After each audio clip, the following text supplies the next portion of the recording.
સ્ટોકની અંદર જે ચોખા હતા એની અંદર બે ધનેડા જોવા મળ્યા।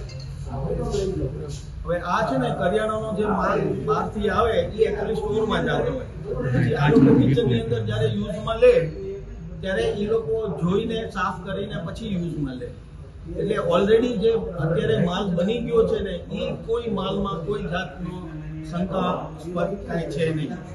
આ ચટણી તો અમે રોજ જ બનાવતા હોય, ફરસાણની સાથે જે ચટણી બનાવતા હોય એ આપણે સવારના 9-10 વાગે બની જતી હોય, 11 વાગે રેસ્ટોરન્ટ ચાલુ થાય।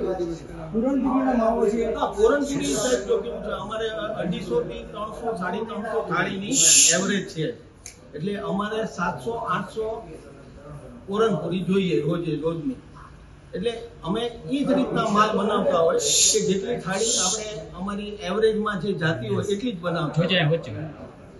પોતાનું મરચું આપણે દળીને લાવીએ છીએ, એની અંદર તેલનો છાંટ મારીએ છીએ અને આ એકચ્યુઅલી પ્યોર છે। એકાદ બે ધનેડા એ તો મેં પહેલા જ કીધું ને,